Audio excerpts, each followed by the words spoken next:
Vote इस देश के लोकतंत्र को बचाने के लिए जा रहा है।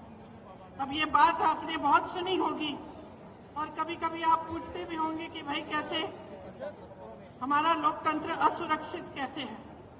तो ये असुरक्षित इसलिए है क्योंकि जितनी भी ऐसी संस्थानें हैं और जो बड़ी बड़ी इंस्टीट्यूशंस हैं जो लोकतंत्र को बचाने के लिए हैं, उनको कमजोर किया गया है, उनका गलत तरह से इस्तेमाल हो रहा है।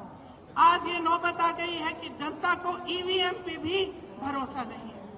जनता ये भी नहीं जानती कि अगर वोट डालेंगे तो क्या हमारा वोट सही तरह से डलेगा कि नहीं। तो इन परिस्थितियों के बीच जो हमारा न्याय पत्र है, इसमें हमने कुछ ऐसी घोषणाएं की हैं जो हम चाहते हैं कि जब हमारी सरकार आएगी हम आपके लिए करके दिखाएंगे। इसका प्रमाण ये है कि हमने प्रदेशों में करके दिखाया है। जिन प्रदेशों में हमारी सरकार रही उनमें राजस्थान भी था। आपने देखा कि राजस्थान में किस तरह से जो स्कीम लागू करवाई थी, और जैसे मैंने कहा चिरंजीवी जैसी स्कीम है जिससे आपको पूरी तरह से स्वास्थ्य की सुविधाएं मिलती थी। तो हमारे न्याय पत्र में किसानों के लिए 5 गारंटी हैं। एमएसपी को हम कानून बनाएंगे, गहलोत जी ने भी आपको बताया। स्थायी कृषि ऋण माफी का आयोग बनेगा, मतलब एक स्थायी आयोग होगा और आपके जो ऋण हैं, जो छोटे किसानों के जो ऋण हैं जो आपके माफ नहीं होते हैं, उसके लिए वहां सुनवाई होगी। फसलों का नुकसान होने पर 30 दिनों में सीधे बैंक खाते में भुगतान होगा। नई कृषि की आयात निर्यात की नीति बनेगी और कृषि में इस्तेमाल जितने भी आप सामान इस्तेमाल करते हैं कृषि में, वो जीएसटी से माफ होंगे। ये बहुत बड़ी चीज है, इससे आपको बहुत राहत मिलेगी। मैंने बेरोजगारी की बात की।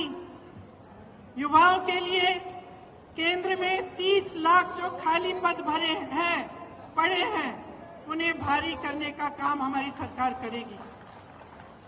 हर परिवार में जो पहली नौकरी है वो पक्की मिलेगी और स्नातक पास को 1 लाख रुपए मिलेंगे।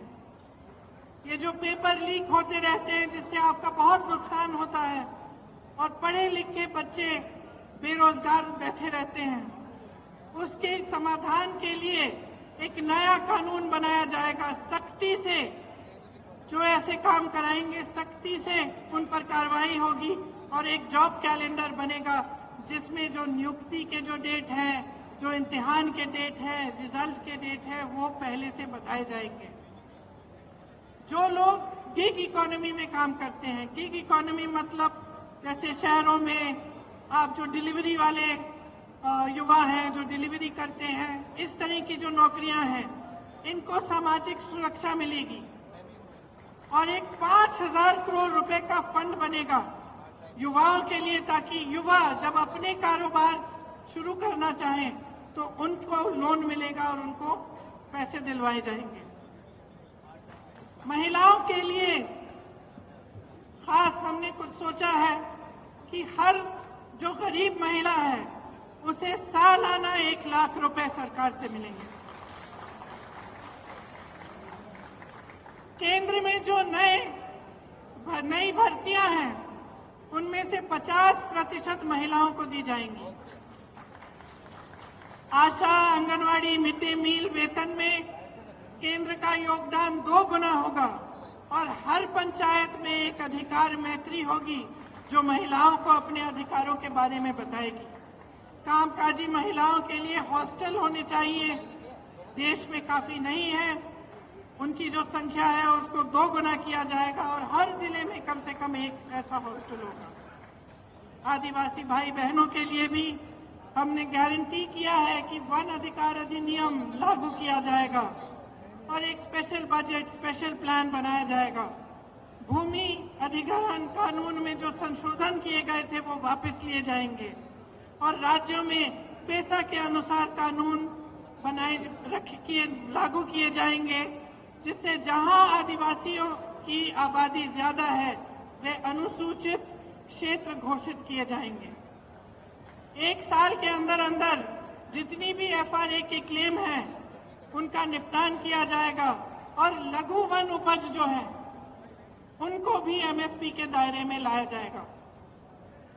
श्रमिकों के लिए हमने कुछ सोचा है कि उनके स्वास्थ्य के अधिकार की कानूनी गारंटी देना चाहते हैं। जांच से इलाज तक पूरी सेहत की देखभाल की सुविधाएं उनको मिलनी चाहिए और राष्ट्रीय न्यूनतम मजदूरी 400 रुपए प्रतिदिन की गारंटी हम करेंगे।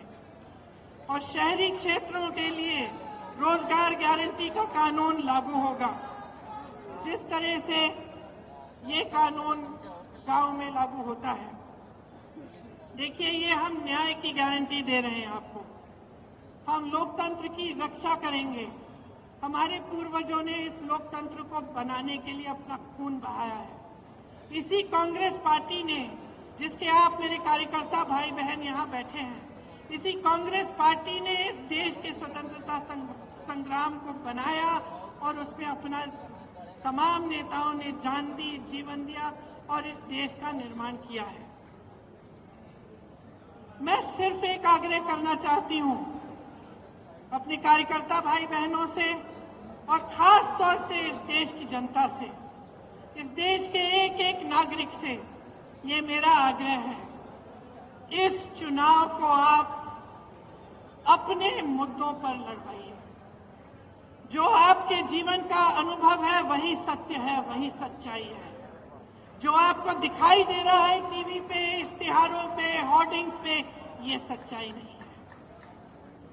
जो ये मोदी जी ने इवेंट बाजी बना रखी है, गाजा बाजा, ये सब जो लोग सोचते हैं कि धर्म के नाम पर, जाति के नाम पर या आपका ध्यान कहीं और आकर्षित करके गद्दी पर सुरक्षित रहेंगे, उनको सच्चाई दिखाइए।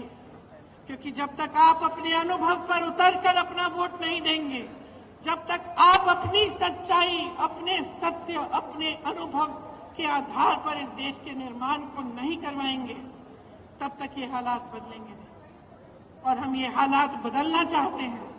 हम आपके हालात बदलना चाहते हैं। हम चाहते हैं कि आप अपने पैरों पे खड़े हों, कि सब सुविधाएं आपको मिलें, कि देश की सारी संपत्ति आपके हाथों में जाए। इसीलिए ये चुनाव आपका चुनाव होना चाहिए। ये चुनाव इस देश के लिए होना चाहिए, इस देश की धरती के लिए, इस देश की मिट्टी के लिए, इस देश के लोकतंत्र के लिए, इस देश के संविधान को बचाने के लिए। और मेरी पूरी उम्मीद है कि इसी आधार पर आपका वोट जाएगा। तो आप सबको बहुत बहुत धन्यवाद। कुछ लंबा मैं बोली, अध्यक्ष जी को भी बोलना है। आपने बहुत ध्यान से मेरी बातों को सुना है, इसके लिए बहुत बहुत धन्यवाद। मेरे साथ एक बार बोलिए, जय हिंद।